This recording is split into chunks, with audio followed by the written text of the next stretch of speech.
ओम श्री हनुमते नमः। Shri Hanuman astrological centre, मैं पंडित दीपक भारद्वाज। प्रिय मित्रों, आज आपको जानकारी देंगे धनु राशि वाले जातकों के लिए नवंबर का माह कैसा रहेगा। पहले हम ग्रह गोचर की बात करते हैं कि नवंबर के माह में ग्रह गोचर की स्थिति किस प्रकार रहेगी, लेकिन उससे पहले मेरी आपसे विनती है कि आप मेरे चैनल को सब्सक्राइब करें, बेल आइकन बटन दबाएं, इसको शेयर जरूर करें। और ये जो माह की मैं आपको प्रेडिक्शन करता हूँ, जो आपको फलादेश करता हूँ, जो आपको बताता हूँ, इसके बारे में कि जब ये माह निकल जाए तो उसके बाद आप मुझे कमेंट भी ज़रूर करें और मुझे बताएं, क्योंकि आप मुझे कमेंट करेंगे और मुझे बताएंगे कि मैंने आपके लिए कितना गलत बताया और कितना सही बताया। तो आप मुझे कमेंट करेंगे तो मुझे मालूम होगा कि तो मुझे क्या क्या चीज़ें, किस किस चीज़ों में, किन किन चीज़ों में मुझे मतलब सुधार करना है, कि जिससे आपका मैं मार्गदर्शन करता रहूँ और आप लाभान्वित होते रहें और पहले से आपको तो ये सब पता चल जाए कि अपने घरों की स्थिति और आपके अगले माह आपके साथ क्या घटित होने वाला है। तो आप मुझे ज़रूर बताएं कमेंट करके। अब बात करते हैं धनु राशि वाले। तो पहले ग्रह गोचर की स्थिति, माह नवंबर में ग्रह गोचर की स्थिति किस प्रकार रहेगी। सूर्य आपके तुला राशि में संचार करेंगे, 16 तारीख को वृश्चिक राशि में प्रवेश करेंगे। मंगल आपके वक्री अवस्था में मीन में रहेंगे, लेकिन 14 नवंबर को मीन में ही मार्गी भी हो जाएंगे। उसके बाद बुध की स्थिति तुला राशि में संचार करेंगे और 28 नवंबर को वृश्चिक राशि में जाएंगे। तो गुरु आपके धनु राशि में रहेंगे, मार्गी होकर संचार करेंगे, लेकिन 20 नवंबर को गुरु भी अपनी नीच की राशि जो आपकी मकर राशि है उसमें प्रवेश कर जाएंगे। तो उसके बाद 20 तारीख के बाद मतलब थोड़ी सी तो फलादेश में मतलब थोड़ा मतलब चेंज आ जाएगा। और साथ में हम बात करते हैं यहाँ पे शुक्र की। तो शुक्र आपके 16 नवंबर तक कन्या राशि में जो अपनी नीच की राशि में रहेंगे और 16 नवंबर के बाद अपनी स्वग्रही तुला राशि में प्रवेश करेंगे। शनि आपके मकर में रहेंगे और राहु आपके वृषभ राशि में संचार करेंगे और केतु आपके वृश्चिक राशि में संचार करेंगे। ये आपके ग्रह गोचर की स्थिति। अब बात कर लेते हैं कि धनु राशि वाले जातकों के लिए नवंबर का माह कैसा रहेगा, लेकिन आप मेरे चैनल को सब्सक्राइब जरूर करें। तो धनु राशि वाले जातकों के लिए हेल्थ की दृष्टि से सबसे पहले हम स्वास्थ्य की हेल्थ की बात करते हैं, क्योंकि हेल्थ है तो सब कुछ है, स्वास्थ्य है तो सब कुछ है, तो उसके बाद ही सब कुछ आता है। तो अन्यथा सब बेकार है, जान है तो जहान है, आपने सुना होगा, तो ये सत्य भी है। तो चलिए हम आपके स्वास्थ्य के बारे में बात करते हैं कि धनु राशि वालों के स्वास्थ्य की दृष्टि से ऑल ओवर ये माह आपके लिए अच्छा रहेगा, बिल्कुल शुभ रहेगा, क्योंकि वहाँ अपने घर के बृहस्पति आपके केंद्र में ही बैठे हैं, फर्स्ट हाउस में। स्थिति आपके अनुकूल है, आपका मानसिक और शारीरिक संतुलन बना रहेगा और मानसिक आपको शांति मिलेगी, सुकून मिलेगा। तो हेल्थ वाइज भी पिछले टाइम से कोई बीमारी, कोई प्रॉब्लम अगर आपके साथ चल रही है, उनको उससे छुटकारा आपको मिलने की संभावना रहेगी। लेकिन धनु राशि के ऊपर एक थोड़ी सी प्रॉब्लम क्या है कि आपके ऊपर 7.5 भी चल रही है और ये आपकी उतरती हुई, इसका लास्ट फेज चल रहा है और ये उतरती हुई 7.5 है। तो ये कहीं ना कहीं आपको थोड़ा सा तो नुकसान भी दे सकती है कि थोड़ा मेंटली तो या बनते कामों में थोड़ी अड़चनें, रुकावटें हैं। तो ये सब चीज़ें और उन्नति में थोड़ी बाधाएं, तरक्की में थोड़ी बाधाएं, तो ये सब चीज़ें क्रिएट हो सकती है आपके साथ। लेकिन फिर भी बहुत डरने की और घबराने की ज़रूरत नहीं है। फैमिली फाइनेंस का आपको लाभ मिलेगा, तो परिवार वालों का लाभ मिलेगा और उनसे आप मतलब कोई लाभ गेन करेंगे, तो उनसे आपका सामंजस्य है, तो आपका तालमेल बहुत अच्छा रहेगा और सुख का, सौहार्द का, शांति का माहौल घर के अंदर तो आपका व्यतीत होगा। परिवार वालों का लाभ, सपोर्ट, बेनिफिट्स आपको मिलेंगे और साथ में आपका धन कोष में भी वृद्धि होने की संभावना रहेगी। अचानक से फाइनेंस में कोई वृद्धि और आपका जो बना रहना, कहीं से अचानक से आपको मतलब कोई धन की प्राप्ति भी हो सकती है। मिड नवंबर के बाद स्थिति आपके फेवर में है। आगे हम बात करते हैं तो आपके भूमि, मकान, वाहन, प्रॉपर्टी के हिसाब से अगर बात करें तो यह माह आपके ऑल ओवर जो फेवर में रहने वाला है। बीच बीच में थोड़ी अड़चनें, थोड़ी दिक्कत आ सकती है, लेकिन फिर भी आपके अनुकूल है। अगर आपको प्रॉपर्टी से संबंधित, कोई मकान वाहन से संबंधित तो आप कोई कार्य करना चाहते हैं, कोई मकान वाहन कोई लेना चाहते हैं, तो आप लीजिए और थोड़ा तो सोच समझ कर तो विचार कर आप कार्य कीजिए। तो आपके पक्ष में है, तो यहाँ आपको लाभ बेनिफिट मिलेंगे, तो पूरी संभावना है। आत्मविश्वास आपका बना रहेगा, सेल्फ कॉन्फिडेंस आपका बराबर रहेगा।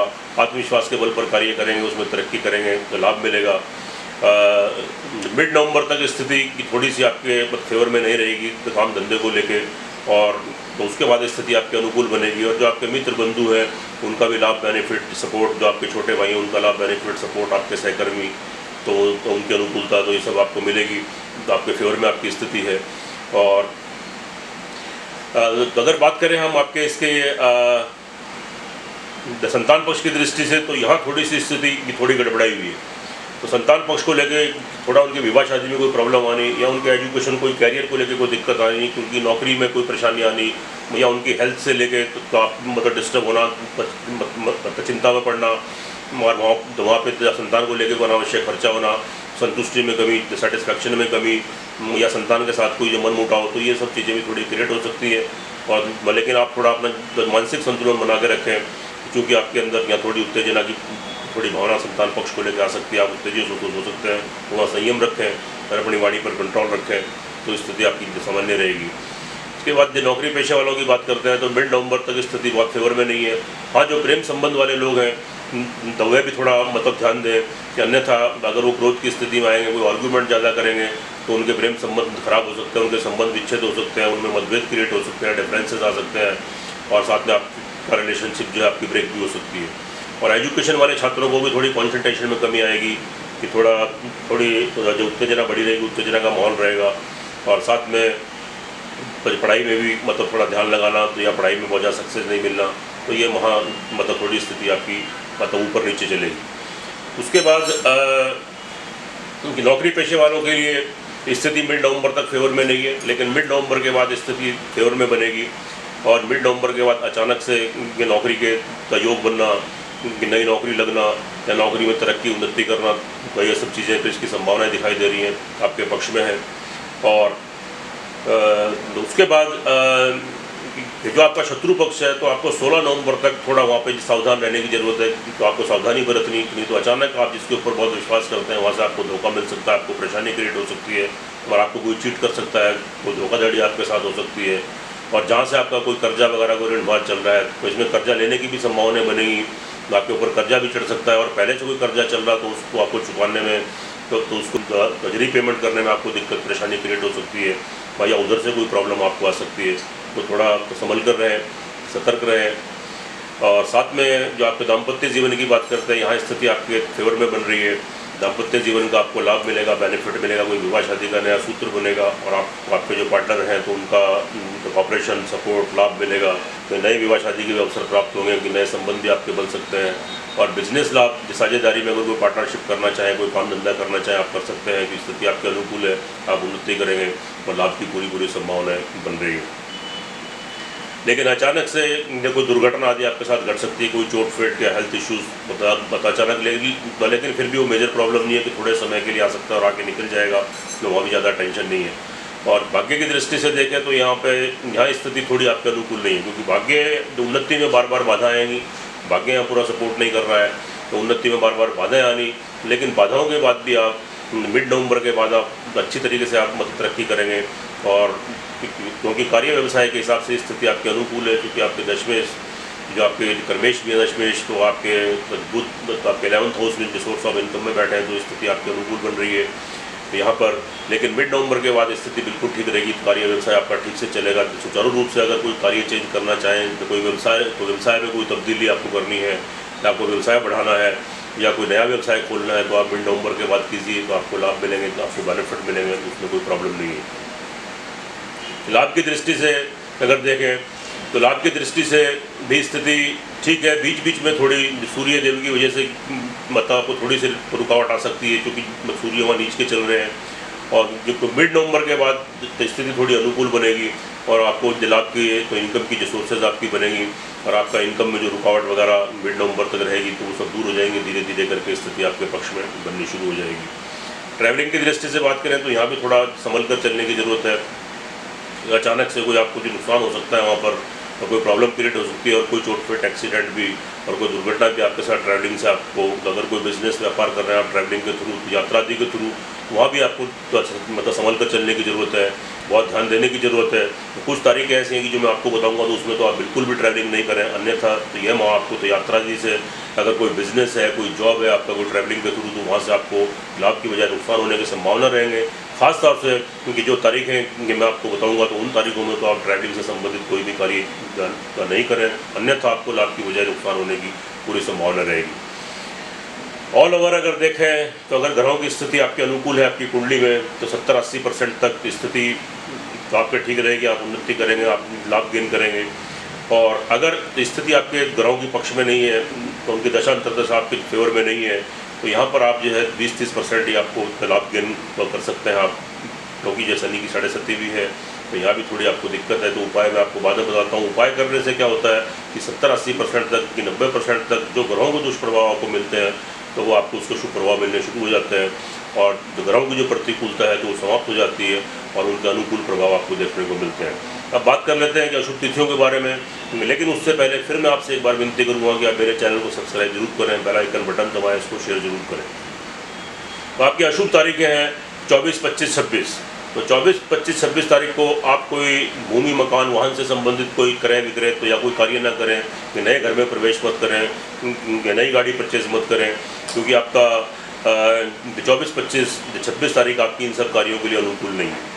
उसके बाद आपका 7 और 8 तारीख को आपने क्या करना है, ये आपने मतलब कोई दुर्घटना आदि का आपको भय रहेगा, तो अनावश्यक कोई यात्रा आदि ना करें। तो घर से बाहर निकले तो बहुत सोच समझ कर, और अन्यथा कोई आपके साथ कोई दुर्घटना घटित हो सकती है, कोई गाड़ी ड्राइविंग से कोई चोट-फेट, एक्सीडेंट या किसी शत्रु से कोई प्रॉब्लम, ये सब आपको अचानक से शारीरिक प्रॉब्लम आपको हो सकती है, और अचानक से कोई आपको बड़ा नुकसान भी हो सकता है आपके साथ।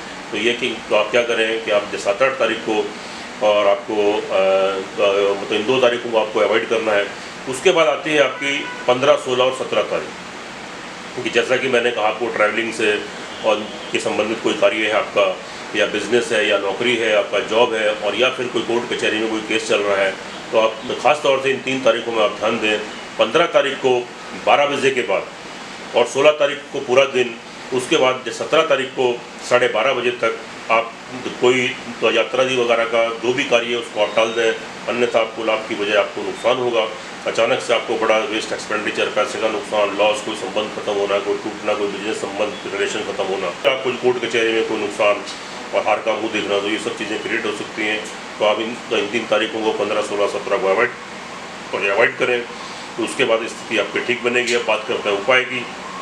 तो उपाय की बात करते हैं, आपको शनि का उपाय तो करना ही चाहिए, क्योंकि 7.5 भी चल रही है आपको। ओम गंग गणपति नमः 108 टाइम्स, ओम शं शनिश्चराय नमः 108 टाइम्स, तो ये डेली कीजिए।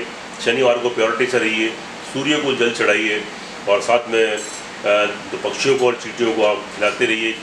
चींटियों को सफ़ेद कलर का कोई मीठा, कोई चीनी, शुगर, और साथ में शुक्रवार के दिन के सफ़ेद बताशे का प्रसाद या सफ़ेद चीनी का प्रसाद या सफ़ेद चावल से बनी खीर का प्रसाद चढ़ाइए। और शुक्रवार को शनिवार को थोड़ा प्योरिटी से रहिए, तो स्थिति आपके अनुकूल बनेगी, फेवर में बनेगी। सूर्य को प्रतिदिन आप मतलब जल जरूर दें। तो ये आपके नवंबर के माह में सूर्य आपको फेवर नहीं कर रहे हैं, तो आपको लाभ में भी नुकसान दे रहे हैं, और अचानक से कोई ट्रैवलिंग, कोई कोर्ट कचहरी, मुकदमा, इससे भी आपको नुकसान, वेस्ट एक्सपेंडिचर, अनावश्यक खर्चा, तो ये सब पैसे का लॉस, तो ये सब हो सकता है। तो सूर्य को प्रतिदिन मतलब जल भी जरूर दें। तो शनि की उपासना करें, और साथ में शुक्रवार के लिए पक्षियों को सफ़ेद चावल खिलाएँ, और चींटियों को आप जो है सफ़ेद पीसी शुगर खिलाएँ, और शुक्रवार को सफ़ेद चावल से बनी खीर का प्रसाद जरूर चढ़ाएँ। इसी के साथ स्वस्थ रहें, मस्त रहें, हंसते रहें, मुस्कुराते रहें। जय श्री हनुमान।